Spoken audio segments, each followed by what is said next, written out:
Hey everybody, Jeremy here from TNJ Adventures. I'm not going to be on camera today because I have a really bad cold, so does Terry, so it's just going to be a voiceover for this one.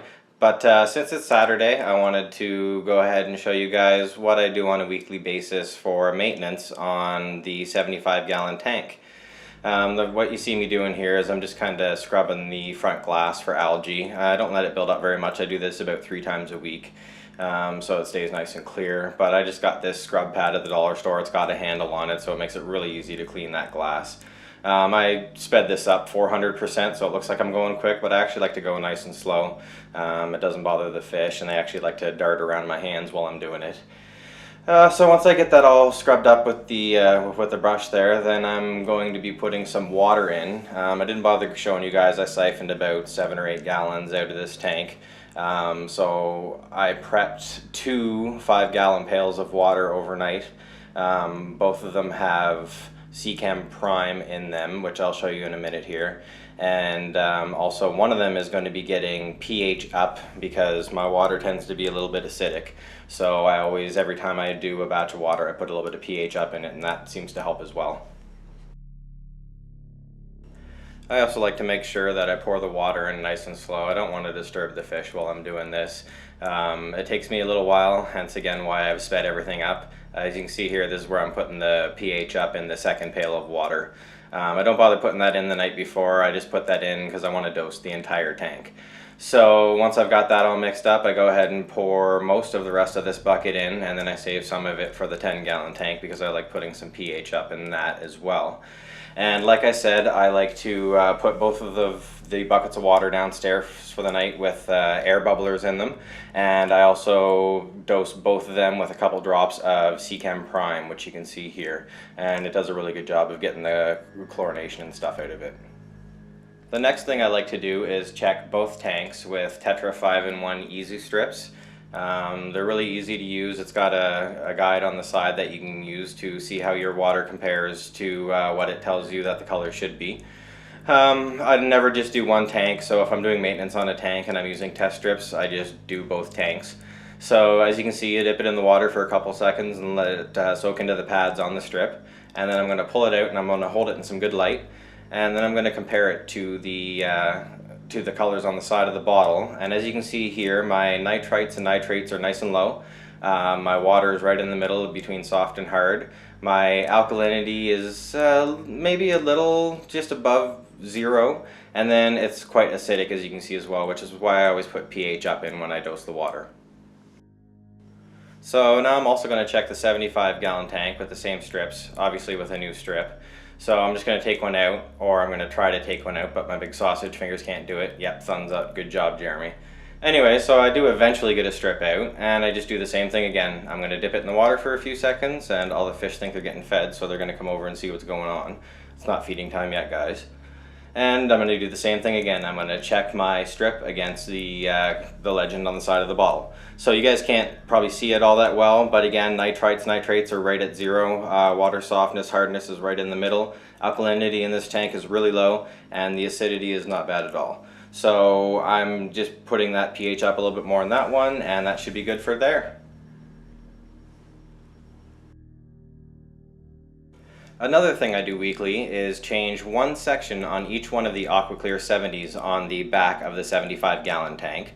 So I've just shown you the activated carbon section, which is in the middle. After that comes the biomax section, which is on the top. And then below both of those is a sponge, which I changed those last week, so you won't get to see that today.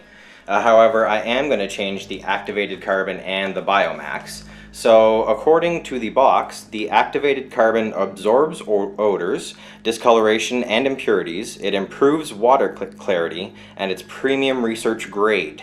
And the biomax section expands biological capacity of aquarium filters, promotes ammonia and nitrite reduction, which all sounds pretty awesome to me. Now also the manufacturer recommends that you only change one section of a filter at a time, and I also like to stagger it so that I'm not changing the same section on each filter. So today on the left hand side of the tank, that filter is going to get the carbon section, and the right hand side of the tank is going to get the biomax section. Now there is a little bit of preparation involved in getting these into the filters. So what you need to do is you need to open everything up, and then you need to give it a decent rinse under some water to get rid of all the dust and everything that's on it. You don't want that going into your filtration system, and you don't want it going into your tank. So once you get everything out of the packaging, all you want to do is just take it over to the kitchen sink or the downstairs sink in a bowl and get ready to rinse it out. Now I always like to do this with a bowl. One thing I like to do is fill the bowl up before I do anything else. That way, after you've rinsed off your sections of filter media, that it's not going to dry out before you get it into the filter housing. You're not going to reuse this water. Make sure you keep that in mind. That's going to get dumped out before you put new water in the filters to get them primed. But before you do any of that, you want to just give everything a good rinse under a decently running tap. You don't want it running too crazy. You don't want it breaking everything up and driving it out of the bag. Just enough to get the dust off and any foreign particles that might be on it. So I do a pretty long one with the carbon, and then I put it in the water. And then I also do it with the biomax section. I just give it a good rinse. Again, the tap's not on too hard. You don't want to break these apart, and I'm not squeezing them too hard, but I do want to make sure that I get them all rinsed off evenly and get all the dust and particles off of it. So once you've got them rinsed off, then it's time for them to go into the filter housings. Now once you get the filters turned off, you're going to want to work pretty quick because you don't want to lose your beneficial bacteria that's in the filters, and most of the water will probably siphon out. So I'm taking the lids off of the filters, that way I've got access to the media inside.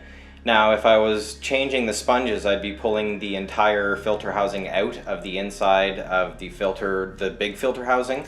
But since I'm only changing the top two, I don't really need to. So like I said, on the right hand side, the biomax is getting replaced and the carbon is staying. So I'm going to put the new biomax in after I've let it drain a little bit.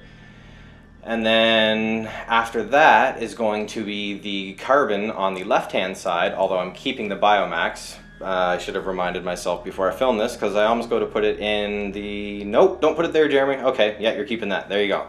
Now, the carbon is coming out, and I'm going to try and work that out with my left hand. That's going for disposal, and then the new carbon gets drained out, and it gets set into the filter housing. And once that goes in the filter housing, even that out, and then the original biomax section can go back in because, like I said, I'm only changing one section at a time. So once you've got the filter media in, you want to make sure you get the water in as quick as you can. Now my hands don't usually shake this bad because I'm usually using two hands, not holding a camera with one. But you don't want to leave these to dry too long. Again, the beneficial bacteria that's built up on them will start to die, and you don't want that to happen. So top them up with water. They're still about half full with the original aquarium water, so they should be fine. Get the tops back on them, make sure that they're open full flow, and then you just want to get down, and I'm lucky I have a switch that I can just turn on to turn them back on and get them cranked back up and make all the fish happy again. So that's what I do for a standard weekly maintenance. There is some other things that I do on a monthly basis, and I will show a video for that. Also, I didn't show any maintenance on the 10-gallon because I actually did that earlier in the week, but I will do a video on that eventually as well. So if you liked what you saw, don't forget to like, comment, subscribe, share, all that kind of good stuff, and stay tuned for the next one. Thanks for watching.